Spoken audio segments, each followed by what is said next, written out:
beaucoup, Monsieur le Président. Thank you very much. It is great to be back in the House of the Common People. And this will be my first speech in this Parliament, so let me begin with thank yous. Thank you to my brilliant and beautiful wife, Anaïda, a fierce fighter, a problem solver. She's our very own MacGyver. She can solve any problem. An entrepreneur, the love of my life, the greatest advisor I've ever had, someone who inspires me to keep on going through all hardship, and most of all, a courageous and strong mother who is always there for our kids, for Cruz and Valentina, fighting every day and in every way to make sure that our little Valentina has all of the opportunities that every other child enjoys. Merci aussi. I would also like to thank Tio and Tia, Pablo and Maria. They're always there for us.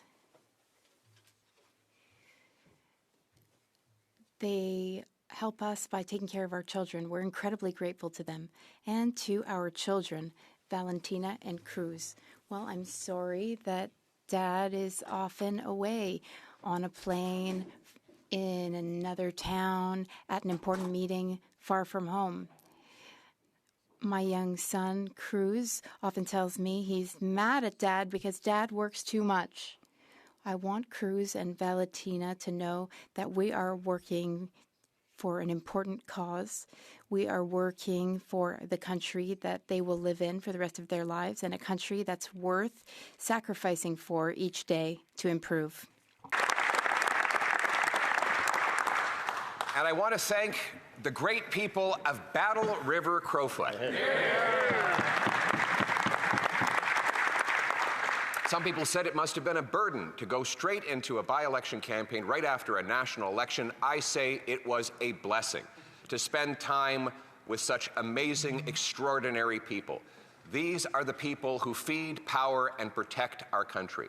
And they welcomed me with open arms, even though they knew I was a city boy from Calgary, and that Calgary is a long way from Consort, Coronation, or even Camrose. They brought this city boy in and gave him some good rural education. They schooled me in much wisdom, whether it was at the bronc matches or the rodeos, the farmers markets, or the other gatherings. They taught me and reinstilled in me the great values of hard work, of family, of community, of self-reliance, of strength, and of patriotism. And to them, I will always be grateful.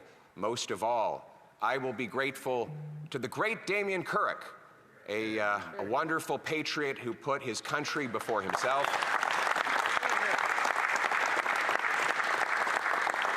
A father, and of course, most of all, a farm boy. And he brought me onto the farm and taught me a few lessons. He even brought me into his new cedar at the beginning of the season. And I got inside and started asking question after question. And eventually I could see he was getting impatient with me. And he said, you know that this machine depreciates at a rate of $400 an hour, so that in the time you've been asking these questions, it has cost me $100. I'm not a farmer, but Damien tells me that if I were, I would be outstanding in my field. Oh, come on, at least one dash.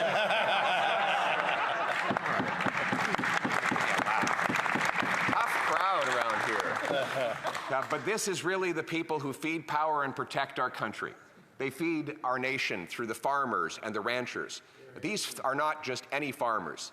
Many of them are century farmers, meaning their families have been there for over 100 years. They survived through boom and bust, through depression and drought, on some of the toughest farmland in the entire world. In fact, when many of the early pioneers arrived in the special areas of eastern Alberta, they were told, don't bother. There's not enough rain or soil to farm here. They said, we'll do it anyway. And 5, 6 generations later, those same family names are engraved on signs that you will see up and down the highways and byways of this incredible community. And through all the hardship, it has been their dedication to their families, to passing on to the next generation what they inherited from the previous, that these incredible families continue to make the dry, thin soils of the region blossom and bloom and take food from farm to feeding our families across the country. The great ranchers who harvest, who put out their herds onto these great grasslands of eastern Alberta, they are second to none in the world, and I pledge to forever be their most loyal customer. And Mr. Speaker, it is not just that. This is the people who power our country. We have the oil workers of all different trades. I'll give you just one example. The people of Hardisty, Alberta, 600 people in a town where there is a tank farm that moves over $90 billion of petroleum products. $90 billion is more than the GDP of about 50 of the world's countries, you can imagine. And it's 600 people that move this oil through roughly a half dozen pipelines, an amount that grows every single day. And then finally, we have those who protect our country, the soldiers at CFB Wainwright who are willing to lay their lives down for their country, and the prison guards in Drumheller who keep the most dangerous people away from our children and our communities, taking risks every day with their lives that none of us would be prepared to take. It is because of these soldiers and these prison guards that we can live in a safe country, and it is a privilege to represent them. And it is for them and for all Canadians that we are here fighting today. Our purpose is to restore the Canadian promise, to make this a country where hard work is rewarded, where food and homes are affordable, where streets are safe, where borders are solid, and where we're all united under a single Canadian flag, Canadians first, regardless of our origins. The people of Battle River Crowfoot are a microcosm of the suffering that has unfolded over the last 10 years of Liberal government. Let's start with their paychecks and the take-home pay. In Battle River Crowfoot, the energy workers are under attack. They've seen Canada's biggest industry under a direct assault by a federal government that sought to, quote, keep it in the ground, an objective imposed by the previous Prime Minister, Justin Trudeau, on the advice of the current Prime Minister, who wrote that 50% of Canada's oil would have to stay in the ground. The current Prime Minister, who testified against building a pipeline from Hardisty, Alberta, to the Pacific to allow us to go around the Americans and reach 2.5 billion customers overseas. Now, he promised that he would be different after his protege, whom he advised, drove hundreds of billions of dollars out of our country. But in fact, this Prime Minister has been worse. On matters of energy, while there have been many photo ops and meetings, papers have been shuffled, new offices have been created, and all of that has created a show that has amounted to nothing. In reality, he is blocking 38 projects that are currently sitting before federal regulators. He has kept in place the industrial carbon tax, the energy cap, the new carbon tax under a different name, the fuel standard, and he has created a new bureaucracy that will further slow down progress on these projects. In the 6 months this Prime Minister has been in power, a net $50 billion of investment has fled our country due to his high taxes and his increased regulation and red tape. In fact, just this week, 96 energy CEOs wrote saying that nothing he has done will reverse the damage the Liberals have exacted on our energy industry. The only way forward, Mr. Speaker, is to remove these terrible laws. The irony of his approach is this. He admits that his laws block energy production. So instead of getting rid of those laws, he passes another law to go around the bad law. He admits his bureaucracies block energy production. So instead of getting rid of those bureaucracies, he creates a new bureaucracy to get around the old bureaucracies. It seems that he confuses the problem with the solution. Why not just accept that the shortest distance between 2 points is a straight line? If you've got an obstacle, get rid of the obstacle. Put simply, get out of the way.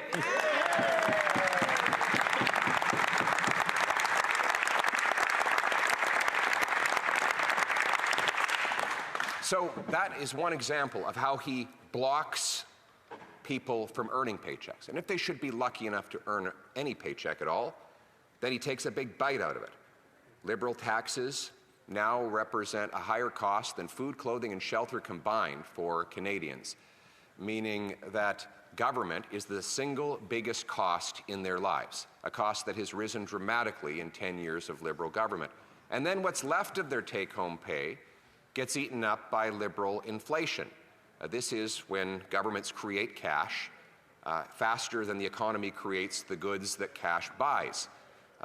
The Prime Minister is a notorious inflationist.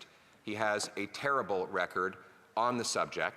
Of course, when he was the governor of the Bank of England, he had the second highest inflation rate in all of the G7, and only worse than the Liberal government provided here in Canada. He caused the housing crisis there by printing cash. And of course, the British media said that he was the unreliable boyfriend of central banking, constantly changing his mind and engaging in decisions that drove up costs and drove down growth. And what do you know? Here he is repeating the same mistakes in Canada that he made over there, the same mistakes he advised Justin Trudeau to make. He does it all. The definition of insanity is doing the same thing over and over again and expecting a different result. We as Conservatives want to slash the bureaucracy, the consultants, the foreign aid, the corporate welfare, the handouts to phony refugees, to bring down the cost so that no longer government will print money, and in fact, we can preserve the purchasing power of our dollar. And our purpose is stronger take-home pay, which means we have to unlock paychecks by repealing Liberal anti-development laws, making this the fastest place on earth to get a building permit, unlocking the free enterprise system with an open for business policy. And so we ask the government to accept our positive solutions, adopt the Canadian Sovereignty Act that will make our economy strong, self-reliant, and stand on its own 2 feet. Let us cut income taxes so that hard work once again pays off and people bring home more of each dollar they earn. And let's preserve purchasing power by ending the money printing and allowing our dollar to go further. These are among the positive solutions that we ask the Liberal government to get out of the way and support.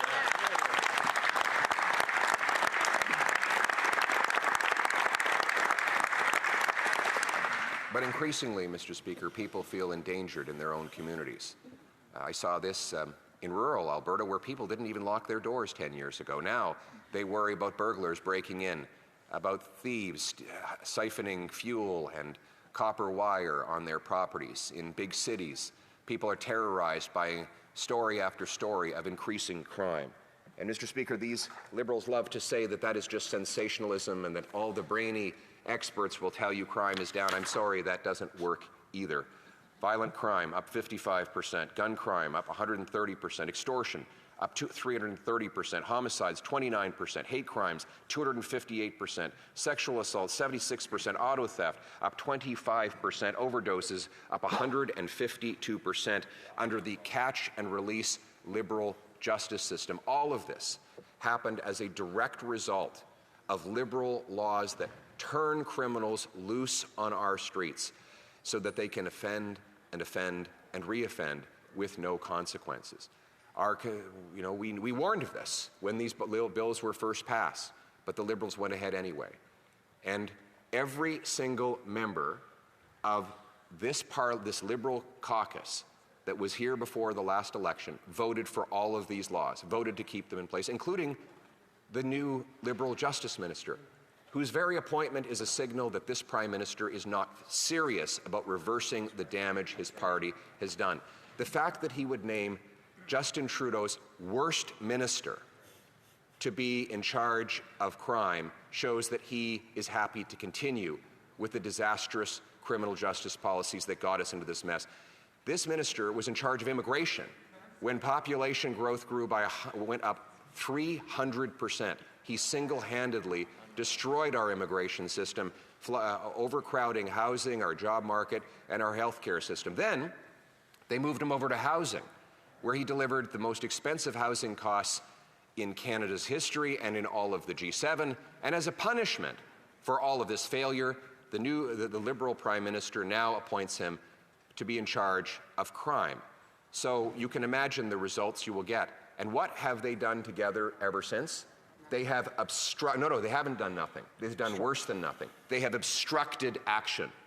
obstructionism by the Liberal Party to keep in place the failed laws that are unleashing chaos on our streets. Conservatives said in the spring, right after the election, let us immediately reverse catch and release Liberal laws and lock up the criminals that the government had been turning free. Instead, the Prime Minister said, let's go on vacation.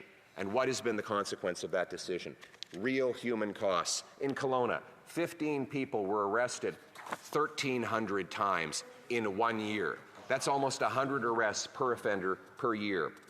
In Penticton, there's one guy named Levi who does so much crime that police told me that when he's out of prison, he raises the crime rate for the entire city. One guy. In Vancouver, 40 offenders were arrested 6,000 times. That's 150 arrests per offender per year. How is this possible? Well, they're automatically released under Liberal Law C-75, which requires judges to release the offender at the earliest opportunity under the least onerous conditions, and I quote. Here are the stories of the catch and release system. Miles Sanderson stabbed 11 people to death and injured another 18 at the James Smith Cree Nation Reserve and in nearby Weldon, Saskatchewan. This is an offender who had already been arrested for 46 prior offenses, including things like armed robbery and assault. He also had a pattern of domestic abuse before he was released. Matthew McQuarrie was sentenced to life in prison for stabbing Emerson Sprung to death and burying him in a shallow grave in Meaford, Ontario Park on May of 2020. McQuarrie, who had an extensive criminal history dating back to 2001, was in jail in the months leading up to Sprung's murder on separate charges, but was released at the height of COVID. Tyrone Samard killed his sister and attacked several others on Hollow Water First Nation in Manitoba on September 4th, 2025. He'd been charged with violent offenses, including assault with a weapon, sexual assault, sexual interference, and invitation to sexual touching before offenses, all offenses that happened before his release, and from alleged instances going back over 8 years. He was out on bail when he carried out his attack. In March, a suspect in a trio of unprovoked stabbings was found to have been previously released on bail. On August 31st, 25-year-old Daniel Senecal was arrested and charged by Niagara Police after a violent sexual assault on a 3-year-old child who was in her own bed, the place where she should have been safest, Mr. Speaker. He was out on release, even though he had already assaulted a 12-year-old. All of these scumbags should have been in jail. And if Conservative laws had been in place, they would have been in jail. Unfortunately, this Prime Minister thought his summer vacation was more important. And even since he has returned, he and his Justice Minister have been obstructing our efforts to lock up these criminals and change the law. Once again, if the Liberals are not prepared to reverse their own mistakes, then get out of the way and let Conservatives make Canadians safe again.